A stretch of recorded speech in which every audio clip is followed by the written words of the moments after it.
오늘 우리에게 주시는 하나님의 말씀은 출애굽기 34장 27절에서 35절까지의 말씀입니다.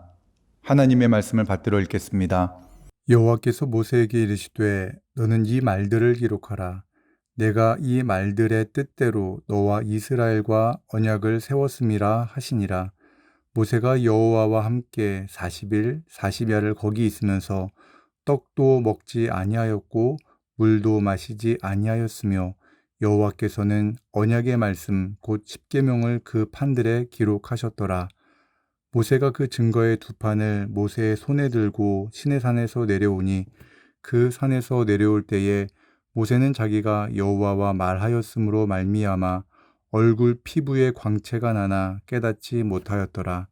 아론과 온 이스라엘 자손이 모세를 볼 때에 모세의 얼굴 피부에 광채가 남을 보고 그에게 가까이 하기를 두려워하더니 모세가 그들을 부르매 아론과 회중의 모든 어른이 모세에게로 오고 모세가 그들과 말하니 그 후에야 온 이스라엘 자손이 가까이 오는지라.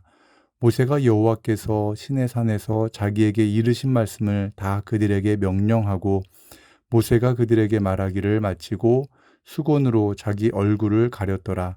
그러나 모세가 여호와 앞에 들어가서 함께 말할 때에는 나오기까지 수건을 벗고 있다가 나와서는 그 명령하신 일을 이스라엘 자손에게 전하며 이스라엘 자손이 모세의 얼굴에 광채를 보므로 모세가 여호와께 말하러 들어가기까지 다시 수건으로 자기 얼굴을 가렸더라.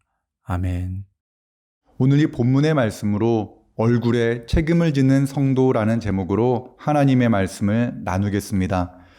성경에 사람의 얼굴에 대한 말씀이 나오는데 그 중에 모세와 느헤미야와 스데반 집사의 얼굴에 대해서 한번 생각해 보고자 합니다. 아닥사스다 왕의 술 관원이었던 느헤미야는 어느 날 무너진 예루살렘 성과 그곳에 거주하는 동포들의 비참한 삶의 이야기를 듣고 큰 슬픔에 빠집니다. 어느 날 왕이 느헤미야의 얼굴을 보고는 이렇게 말합니다. 느헤미야 2장 2절을 쉬운 성경으로 읽어드리겠습니다. 어찌하여 그렇게 슬픈 얼굴을 하고 있소? 아프지는 않은 것 같은데 무슨 걱정되는 일이라도 있소? 유다 백성들의 비참한 현실로 인해 슬퍼하는 느헤미야의 마음은 하나님의 주신 마음이었습니다. 느헤미야의 슬픔은 그의 얼굴에 고스란히 드러났고 그의 얼굴은 예루살렘 성벽 재건의 초석이 되었습니다. 초대교회 7집사 중 한 사람인 스데반 집사는 성전과 율법을 거스르며 예수님을 전한다는 이유로 유대교 지도자들에게 붙잡혀 공회에 끌려왔습니다. 공회에 끌려온 스데반의 얼굴은 두려움에 사로잡혀 있을 것 같습니다. 하지만 그와 반대였다고 사도행전 6장 15절은 말씀합니다. 공회 중에 앉은 사람들이 다 스데반을 주목하여 보니 그 얼굴이 천사의 얼굴과 같더라. 자신을 해치려는 사람들에게 끌려왔으나 은혜가 충만한 스데반의 얼굴에는 이해하기 어려운 평안함이 가득했던 것 같습니다. 그래서 천사의 얼굴과 같다는 표현을 사용합니다. 스데반의 천사 같은 얼굴을 기억한 사람이 누구였을까요? 저는 스데반이 돌에 맞아 순교하기 전 그 자리에 있었던 바울이 스데반의 그 얼굴을 기억한 것은 아닐까 생각해 봅니다. 누군가에게 큰 일이 일어나면 대부분 그 얼굴에서 그에게 일어난 변화를 감지할 수 있습니다. 오늘 본문 29절, 30절의 말씀입니다. 모세가 그 증거의 두 판을 모세의 손에 들고 시내산에서 내려오니 그 산에서 내려올 때에 모세는 자기가 여호와와 말하였으므로 말미암아 얼굴 피부에 광채가 나나 깨닫지 못하였더라. 아론과 온 이스라엘 자손이 모세를 볼 때에 모세의 얼굴 피부에 광채가 남을 보고 그에게 가까이 하기를 두려워하더니 하나님과 대면한 후 모세의 얼굴에서 광채가 났습니다. 사람들은 모세의 얼굴에서 나는 광채로 인해 모세에게 가까이 하기를 두려워했다고 성경은 말씀합니다. 그런데 28절의 말씀을 보면 모세가 여호와와 함께 40일 40야를 거기 있으면서 떡도 먹지 아니하였고 물도 마시지 아니하였다고 말합니다. 80이 넘은 노인이었던 모세가 시내산에 올라가 40일 동안 떡도 물도 마시지 않은 상태로 하나님과 대면하였다고 말씀합니다. 일주일을 먹지 않아도 얼굴이 수척해지고 보름이 넘도록 물도 음식도 먹지 않으면 생명에 지장이 있을 수 있는데 모세는 40일 동안 먹지도 마시지 않았습니다. 먹지 못해 수척해 있어야 할 얼굴에서 광채가 난 것은 모세가 하나님과 대면하여 말을 했기 때문이다라고 성경은 말씀합니다. 달이 어둠을 밝힐 수 있는 것은 밝은 태양빛을 반사했기 때문인 것처럼 모세의 얼굴에서 나오는 광채는 찬란한 영광의 하나님을 대면했기 때문이라고 성경은 말씀하는 것입니다. 사람들은 모세의 얼굴에서 나온 빛으로 인해 그를 두려워했고 그에게 가까이 하지 못했습니다. 31절부터 33절의 말씀입니다. 모세가 그들을 부르매 아론과 회중의 모든 어른이 모세에게로 오고 모세가 그들과 말하니 그 후에야 온 이스라엘 자손이 가까이 오는지라. 모세가 여호와께서 시내산에서 자기에게 이르신 말씀을 다 그들에게 명령하고 모세가 그들에게 말하기를 마치고 수건으로 자기 얼굴을 가렸더라. 모세가 사람들을 부르자 그제서야 사람들이 모세에게 나왔습니다. 율법을 받기 위해 시내산에 올라가 하나님을 대면한 모세의 얼굴에서 하나님의 빛이 반사되었습니다.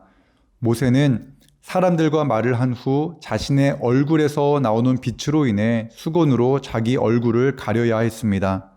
하나님은 모세에게 율법을 주시며 그의 얼굴에 광채가 나게 하셔서 하나님의 말씀을 전하는 모세에게 특별한 권위를 주셨습니다. 얼마나 놀라운 일입니까?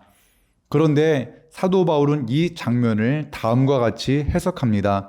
고린도후서 3장 7절과 8절입니다.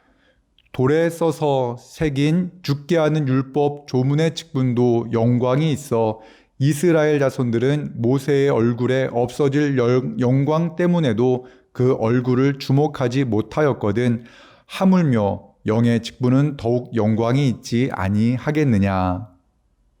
우리가 죄인임을 깨닫게 하는 율법을 받기 위해 하나님을 대면한 모세의 얼굴에서 광채가 나왔다면 죽은 영혼을 살리는 능력이 있는 복음을 받은 주님의 제자들은 더 큰 영광의 빛이 있을 것이다 라는 말입니다. 사도 바울은 복음을 전하는 자와 복음을 듣는 사람들의 얼굴에서는 더욱 놀라운 은혜의 빛이 나올 것이다 라고 말씀합니다. 복음을 전해 모신 분들은 이미 경험하신 적이 있을 겁니다. 특별히 임종을 앞둔 성도님들을 찾아뵐 때면 간혹 어떤 분들은 죽음에 대한 두려움과 자신에게 일어난 이해할 수 없는 상황으로 인해 얼굴이 무섭게 일그러져 있는 분들이 있습니다. 그런데 그분들에게 복음을 전한 후 영원한 하나님의 나라를 전하면 육신의 고통으로 인해 여전히 몸은 힘들지만 그 얼굴에서 두려움과 원망이 사라지고 그 짧은 시간에 얼굴이 천사와 같이 바뀌는 것을 종종 봅니다. 왜 이런 변화가 나타납니까? 복음의 능력 때문입니다. 요한복음 16장 33절에 이것을 너희에게 이르는 것은 너희로 내 안에서 평안을 누리게 하려 함이라. 세상에서는 너희가 환난을 당하나 담대하라. 내가 세상을 이기었노라. 세상을 이기신 예수 그리스도의 평안함이 우리 안에서 역사할 때 성령의 능력으로 두려움은 사라지고 진정한 평안함을 누리게 됩니다. 죽음을 이기신 예수 그리스도의 부활의 능력을 우리가 믿으며 살아갈 때 우리의 삶에서 찾아오는 그 어떤 근심과 어려움도 능히 감당할 수 있는 것입니다. 40을 넘긴 사람은 자기 얼굴에 책임을 져야 한다라는 아브라함 링컨의 말을 들어보신 적이 있을 겁니다. 그런데 자기 얼굴에 책임을 져야 한다는 이 말이 성형외과 광고에 자주 인용되는 것을 봅니다. 물론 눈, 코, 입이 있는 얼굴을 조금 바꾸어도 인생의 변화를 경험할 수 있습니다. 그런데 아무리 잘생긴 얼굴도 근심과 두려움 또는 탐욕에 사로잡히면 이내 흉해 보이는 것이 현실입니다. 바꾸어 말하면 얼굴은 비록 잘나지 않아도 기쁨과 감사와 사랑이 가득한 사람의 얼굴은 시간이 지나면 지날수록 빛이 납니다. 이런 맥락에서 자기 얼굴에 책임을 져야 한다는 이 말은 교회에서 자주 사용되어야 한다고 생각합니다. 예수님을 믿는 사람들은 자기 얼굴에 책임을 져야 한다라고 말입니다. 모세가 빛나는 광채로 하나님의 율법을 이스라엘 백성에게 전한 것처럼 우리 모든 성도들은 주님이 주신 기쁨과 감사의 얼굴을 가지고 복음을 전해야 합니다. 예수님을 믿는다고 해서 세상 사람들이 당하는 모든 환난에서 벗어날 수는 없습니다. 믿는 사람들에게도 고난과 역경이 찾아옵니다. 성도들에게도 질병의 고통과 인생의 실패와 절망의 순간이 찾아옵니다.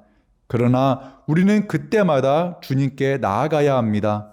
내 힘으로는 감당할 수 없고 내 힘으로는 이겨낼 수 없는 어려운 순간이 찾아올 때마다 주님께 나아가서 눈물로 주님께 아뢰할 때 주님은 세상이 줄 수 없는 평안함으로 우리의 마음을 위로하십니다. 우리 마음의 근심과 걱정이 아니라 주님의 평안이 가득할 때 우리의 얼굴도 바뀌게 될 것입니다. 우리가 예수님께 가까이 가면 주님께서 우리의 상한 마음을 고치시고 더 나아가 우리의 얼굴도 빛나게 하실 것입니다. 오늘 이 하루도 주님께 더 가까이 나아가 주님 주시는 평안함으로 승리하시는 주님의 백성들이 되시기를 기도합니다. 기도하겠습니다.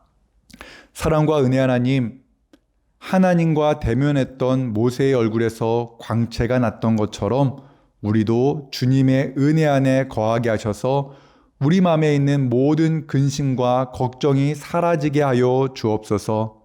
우리에게 주님의 영광을 비추사 세상이 우리의 얼굴을 통하여 예수님을 알게 하옵소서. 힘든 시간을 보내는 성도들이 주님께 나아가게 하시고 주님께서 친히 그들을 찾아가셔서 그 근심과 걱정 되신 세상을 이기신 예수 그리스도의 부활의 능력을 가득 채워 주시옵소서. 모든 것을 감사드리며 예수님의 이름으로 기도합니다. 아멘.